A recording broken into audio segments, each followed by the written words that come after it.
삶을 살아가다 보면 우리 자신 스스로가 좀 초라해 보일 때가 있습니다.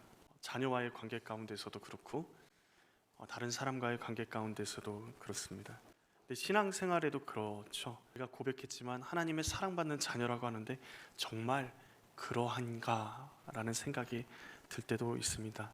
그런데 오늘 바울을 통해서 하나님께서 우리에게 놀랍게 말씀하십니다. 너희 몸은 성령의 전이다. 이 이야기는 단순히 종교적인 구호가 아니라 우리의 일상의 삶과 우리 인생 전체를 바꿔놓는 진리입니다. 고린도 교회가 세워진 고린도는요, 지난주도 말씀드렸다시피 모든 종교가 뒤섞여 있는, 그래서 성적으로도 굉장히 타락한 도시고 방탕한 도시입니다. 그래서 그 당시에 사람들 사이에 이렇게 이야기하는 거죠. 너 정말 고린도식으로 살 거야? 다른 말로 말하면 정말 형편없이 방탕하게 사는 사람을 일컫는 관용어가 고린도식으로 살 거야, 산다라고 이야기할 정도였습니다. 그런데 그 고린도의 한복판에 교회가 세워져 그 교회로 살아가는 게 얼마나 큰 은혜입니까? 그 교회를 통해서 하나님의 은혜가, 예수 그리스도의 사랑이 흘러가는데, 문제는 성도들 안에 이상한 논리가 들어오면서 고린도 사회에 가지고 있는 그 논리, 모든 것이 내가 가능하다, 가하다라는 이 생각을 가지고 교회 안에서도 똑같은 논리로 생활하는 사람들이 조금씩 늘어가기 시작합니다. 나는 이제 예수를 믿으니까 은혜 아래 있고 율법 아래 있는 것이 아니기 때문에 내가 무엇을 하든지 괜찮다라는 논리였습니다. 자유를 빌미로 방종을, 그리고 하나님 앞에서 죄를 짓는 것을 합리화하는 것이죠. 그런데 그 논리 앞에, 모든 것이 내가 가하다라고 자신의 뜻대로 살아가는 그 사람들의 논리 앞에 바울이 정식으로 반박하는 이야기가 12절 말씀입니다. 모든 것이 내게 가하나 다 유익한 것이 아니요, 모든 것이 내게 가하나 내가 무엇에든지 얽매이지 아니하리라 라고 이야기합니다. 할 수 있다는 것과 해야 한다라는 것은 다릅니다. 자유하다는 것과 방종은 다릅니다. 바울은 고린도전서 전체를 통해서 그리스도인의 자유가 무엇인지, 그 자유를 어떻게 사용해야 되는지를 우리에게 가르쳐 주십니다. 그 핵심의 근거를 오늘 본문에 우리 몸은 성령의 전이다 라는 선언을 통해서 우리에게 이야기해 줍니다. 어느 이름난 화가가 수십 년 동안 정성을 다해, 영혼을 다해 그린 작품을 완성해서 가지고 있다가 어떤 경로를 통해서 고물상에 팔려가게 되고 어떤 한 집의 창고 구석에 처박혀 있게 되었다고 해봅시다.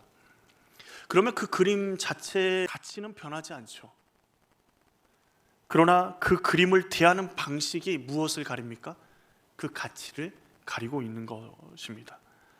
그 이야기가 바로 오늘 우리의 이야기입니다. 19절에 너희 몸은 너희가 하나님께로부터 받은 바 너희 가운데 계신 성령의 전인 줄을 알지 못하느냐? 너희는 너희 자신의 것이 아니라 우리는 성령이 거하시는 전입니다. 우리 한 사람 한 사람은 하나님의 성전이라고 본문은 이야기하고 있습니다. 아무리 연약해 보이고 아무리 허물이 많아 보이고요, 부족해 보여도요, 우리는 하나님의 전이라고 분명히 선언하고 계십니다.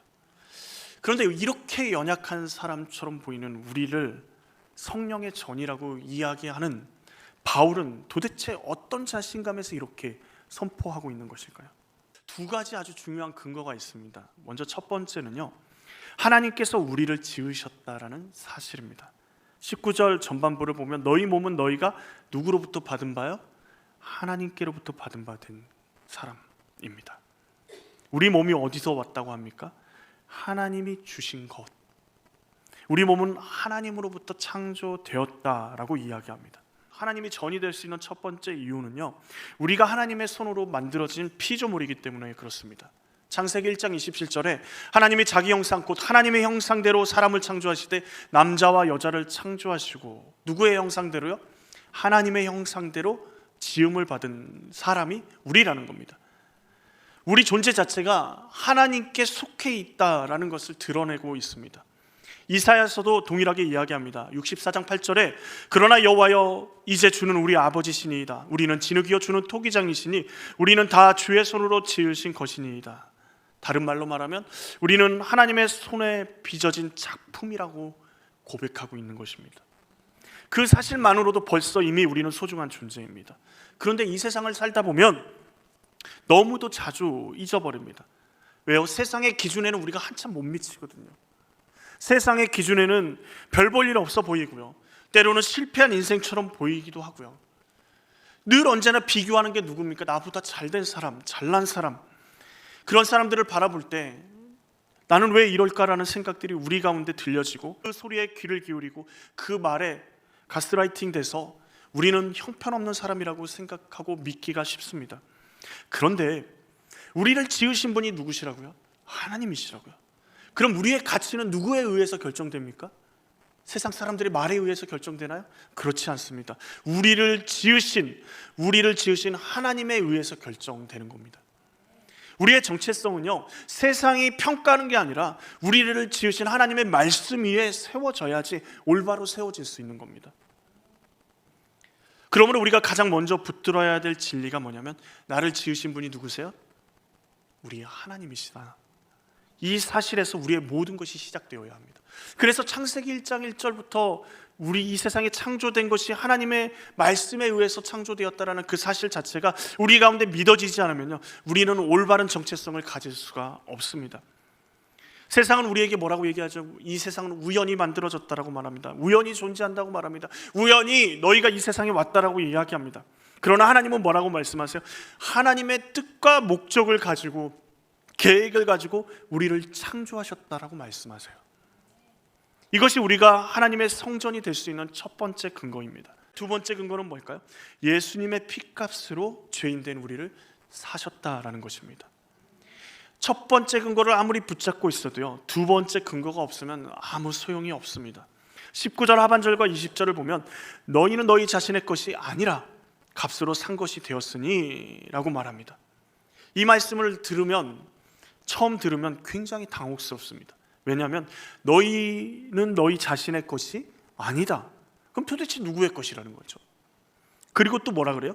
값으로 산 것이 되었으니, 아니 내가 모르는 사이에 내가 팔려 있는데 또 누군가 나를 샀다라는 것이 좀 이상하지 않습니까? 왜냐하면 세상은요, 뭐라고 얘기하냐면 여러분의 인생의 주인공은 여러분이십니다 라고 이야기합니다. 그런데 조금 우리가 깊이 우리 인생을 살펴보면요, 어떠신가요? 우리가 어렸을 때 생각했던 우리의 인생의 그 청사진대로 그대로 걸어가신 분이 얼마나 되신가요? 내 인생에는 병도 없고 실패도 없고 사랑하는 사람들과 함께 저 푸른 초원 위에 그림 같은 집을 짓고 살아가는 그런 인생을 꿈꿨는데, 내가 생각했던 그 인생이 아니에요. 결국 어떻습니까? 죽음 앞에 무릎을 꿇고 그 인생은 마무리가 됩니다. 우리의 인생의 계획 중에 우리 마음대로 되는 게 하나도 없다라는 그 사실은 무슨 말이에요? 우리의 인생의 주인공은요, 우리가 아닌 것을 명확히 보여주는 겁니다. 우리 인생의 주인공이 우리가 아닌 것, 우리의 인생의 주인은 다른 분이심을 명확하게 성경은 이야기합니다. 먼저는 죄가 우리 인생의 주인이었고, 예수 그리스도를 통해서 이제는 예수님이 우리 인생의 주인이라고 명확히 가르쳐주고 있습니다. 죄라, 내가 무슨 죄가 있느냐라고 하실 수도 있습니다. 그러나 어제 하루만 잠깐 생각해 보십시오. 하나하나 깊이 따지고 들어가 보면 우리 인생에 우리도 모르게 스며들어온 죄들이 얼마나 많은지 모릅니다. 우리도 모르게 습관적으로 거짓말을 하기도 하고, 우리 속으로 사람을 미워하기도 하고 저주하기도 합니다. 그런 죄에 대해서 하나님께서는 뭐라고 말씀하시죠? 죄의 싹은 사망이다. 우리가 죄인인지 아닌지는 명확합니다.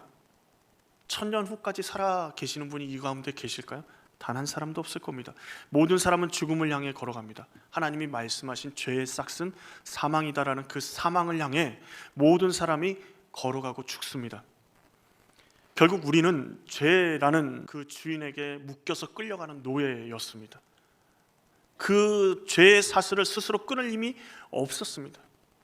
그런 우리를 위해서 예수님께서 이 땅에 오셔서 우리를 대신해서 십자가를 지시고 죽으심으로 죄의 값을 치르시고 우리를 값으로 산 것입니다. 오늘 말씀의 값으로 산 것이 그런 의미인 거죠. 여러분, 그러면 여러분의 값은 어느 정도죠? 우리의 값은요, 예수 그리스도입니다. 우리의 존재의 가치는요, 예수 그리스도입니다. 그러면 믿어도 여전히 죽지 않습니까? 라는 의문이 들죠. 그런데 성경은 죽음이 끝이 아니라고 말합니다. 14절 말씀을 우리 같이 한번 보실까요? 하나님이 주를 다시 살리셨고 또한 그의 권능으로 우리를 다시 살리시리라. 아멘. 예수님이 부활하셨습니다. 사망 권세를 이기시고 다시 사셨습니다. 이 고백이 우리의 믿음의 고백이라면 이제 뭘 또 믿을 수 있는 거예요?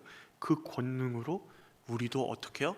다시 살 것을, 우리의 부활도 믿을 수 있게 되는 겁니다. 몸은 죽지만 영원한 생명을 우리가 가졌음을 복음은 우리에게 이야기합니다. 그래, 이것이 하나님의 전이 될 수 있는 우리의 두 번째 근거입니다. 하나님이 우리를 창조하셨어요. 그러다가 비록 삐그덕거리며 우리가 죄 가운데 죄의 노예로 사로잡혀 있었지만 예수님이 십자가의 피로 우리를 죄에서 건지셔서 하나님의 형상을 회복시키시고 하나님의 것이 되게 하셨습니다. 그래서 우리는 누구의 소유예요? 하나님의 소유, 하나님의 성전이 되는 것입니다. 그런데 오늘 본문 말씀을 보면요, 우리의 마음이, 우리의 영혼이 성령의 전이라고 말하지 않습니다. 뭐라고 얘기하죠? 우리의 몸이 성령의 전이라고 말합니다. 마음이 조금 더 깊이 있는 것 같고, 그죠? 영혼이 조금 더 깊이 있는 표현인 것 같은데 왜 몸이라고, 육신이라고 말씀하실까요? 우리가 주님의 전이라는 사실이, 성령의 전이라는 사실이 추상적인 개념이 아니라 구체적이고 실제적인 삶의 영역에 해당되는 이야기이기 때문에 그렇게 표현하신 겁니다. 성령의 전으로 우리의 손이 하는 것, 성령의 전으로 우리의 눈이 보는 것, 성령의 전으로 우리 귀가 듣는 것, 우리 발이 가는 곳, 입으로 말하는 것, 모든 구체적인 삶의 영역이 성전인 삶과 연결되어 있다는 것을 이야기하고 있는 것입니다. 만약에 우리의 마음은 하나님을 믿습니다. 내가 하나님을 100번이고 1000번이고 믿죠. 그런데 우리의 삶은 세상과 전혀 다를 바 없이 살아간다면 우리는 하나님의 전으로서의 삶을 살지 못하는 것입니다. 우리의 몸이 성전이라는 사실은 우리가 세상이 말하는 것처럼 가치 없는 존재가 아니라고 명확하게 우리에게 선언해 주신 것입니다. 존재하는 것 자체로 이미 소중하다라는 선언이 그 고백 가운데, 우리의 몸은 하나님의 전이라는 고백 가운데 있는 것입니다. 그런데 우리 몸을 학대하고 죄로 더럽히고 우리 마음대로 우리 욕심, 육신의 욕심을 따라 살아간다라는 것은 다른 의미에서 우리 스스로가 우리는 하나님의 성전이 아니라고 고백하는 것과 다를 바가 없는 것이죠. 그런데 고린도 교회의 성도들은 어떻습니까? 많은 사람들이 그렇게 살아가는 거예요. 모든 것이 가다, 하나님 안에서 모든 것이 가다, 다 할 수 있다라고 이야기하며 신앙생활을 세상과 다를 바 없이 생활합니다. 세상 사람들이 살아가는 방식을 따라 살아갑니다. 오답을 정답처럼 손에 붙잡고 살아갑니다. 솔로몬 애쉬라는 박사님이 유명한 심리학 실험으로 다수의 의견에 얼마나 무력하게 동조하는지 적나라하게 보여주는 실험을 했습니다. 진짜 피실험자는 한 명이고 7명의 바람잡이들을 한 방에 모아놓고 화면에 제시된 선의 길이 어느 게 긴지를 선택하는 실험이었습니다. 그런데 앞에 7사람이 말도 안 되게 황당하게 선이 짧은 것이 더 길다라고 전부 다 그것을 정답으로 선택을 합니다. 그러자 마지막 차례인 진짜 아무것도 모르는 피실험자가 당황하기 시작합니다. 그럼에도 불구하고 눈으로 보기에 명확하게 확실하게 긴 선을 길다라고 선택해야 되는데 피실험자 중에 70% 이상이 한 번 이상 짧은 선이, 다수가 선택한 그 짧은 선이 정답이라고 선택했다고 말합니다.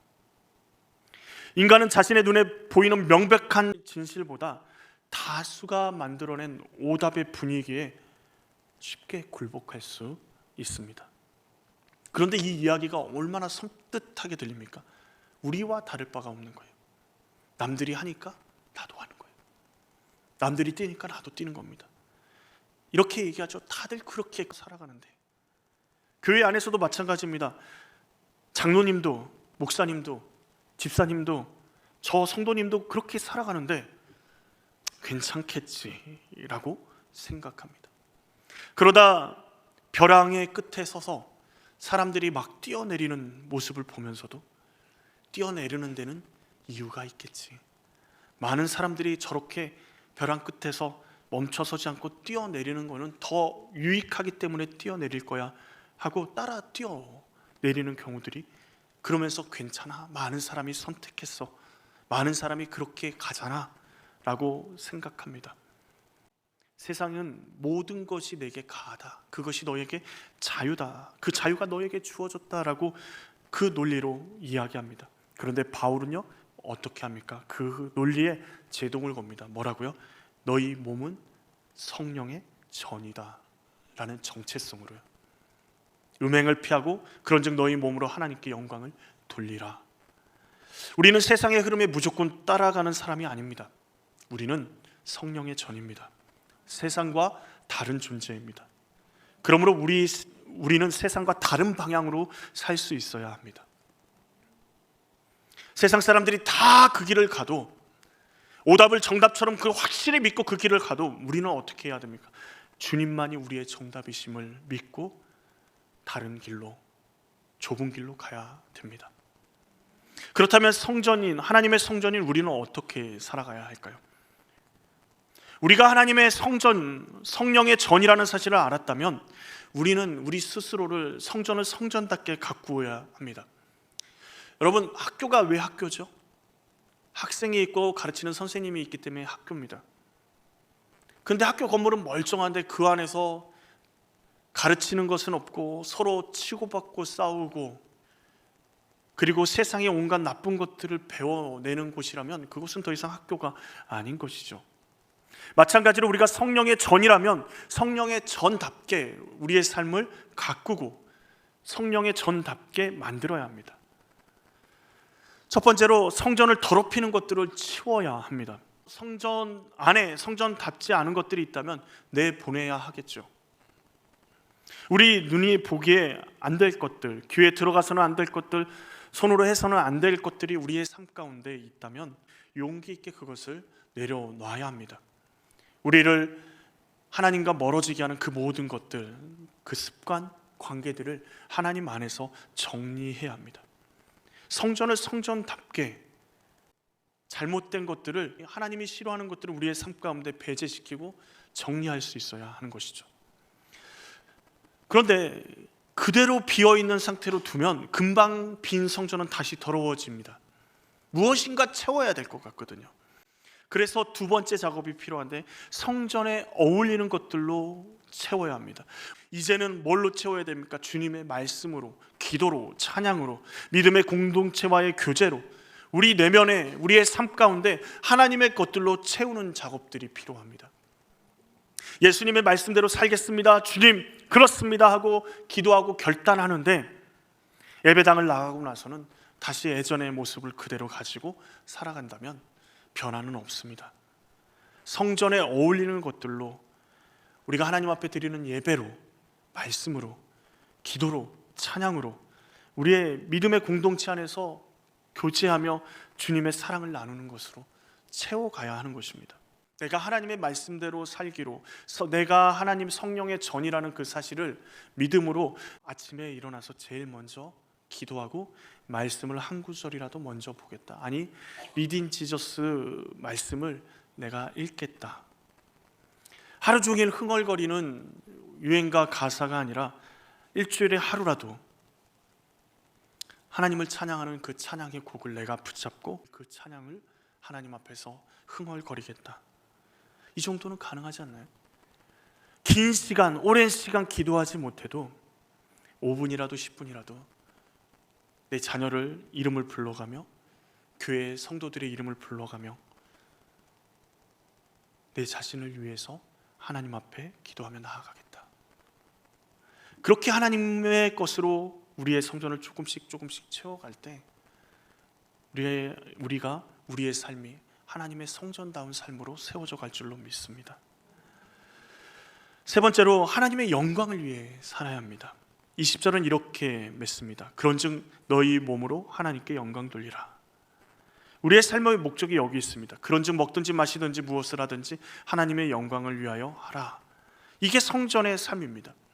특별히 예배 시간만이 아니라 일상의 모든 순간을 하나님께 드리는 예배가 되어야 합니다.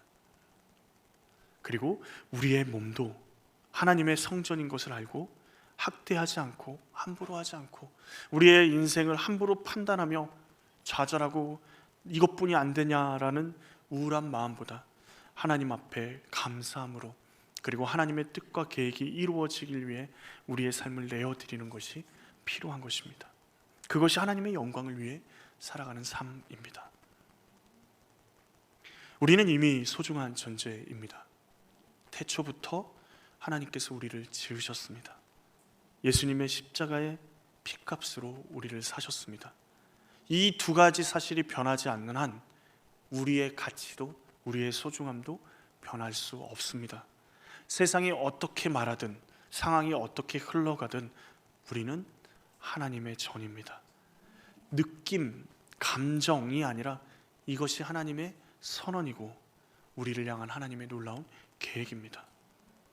하나님은 우리 안에 있는 그 형상을, 하나님의 형상을 회복시키십니다. 예수 그리스도의 십자가의 그 회복이 하나님의 놀라운 회복의 역사입니다. 우리 자신을 바라볼 때 나는 별것 없는 사람이야, 아무것도 아닌 사람이야 라고 여러분 판단하지 마십시오. 우리는 하나님의 몸된 성전입니다. 내 자신 스스로 내가 값어치 없이 느껴질 때, 내가 아무것도 아닌 것처럼 느껴질 때 여러분, 주님이 나를 아신다라는 그 사실을 기억하십시오. 주님이 태초부터 우리의 삶을 계획하셨음을 기억하고 믿음으로 나아가십시오.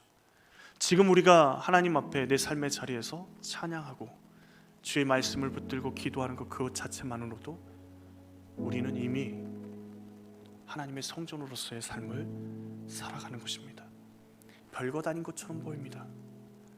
그런데 놀랍게도 하나님 나라에서는 하나님이 영광 받으시고 우리로 기뻐하는 일이 됩니다. 여러분, 어렸을 때 어버이날 손으로 만든 카네이션, 엄마 아빠 사랑한다라고 삐뚤빼뚤 쓴 그 편지를 받으신 부모님의 표정이 기억나십니까? 아무것도 아니에요. 값어치도 없습니다.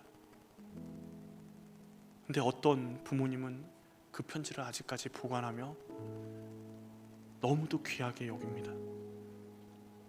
우리가 드리는 찬양, 우리가 드리는 예배, 우리가 하는 섬김이 정말 아무것도 아닌 것처럼 느껴집니다. 그런데 어쩌면 하나님 나라에 하나님께서 그 찬양을, 그 섬김을, 그 기도를 액자에 이렇게 아름답게 내놓고 걸어놓으시면서 나의 사랑하는 아들이, 나의 사랑하는 딸이 이렇게 나를 사랑한단다 자랑하고 계시지 않을까요? 세상은 벼랑 끝을 향해, 사망을 향해 쉼없이 달려가지만 우리는 그 세상의 흐름과 다르게 우리 안에 계신 성령님과 함께 하나님의 나라를 향해 달려가는 줄 믿습니다. 소중한 우리 인생이 가치 없는 것들로 채우지 마십시오. 우리는 세상의 다른 그 어떤 것보다 귀중한 존재입니다. 우리의 가치는 무엇이라고요? 예수 그리스도입니다. 우리의 몸은 하나님의 전입니다. 주님이 우리를 기억하십니다.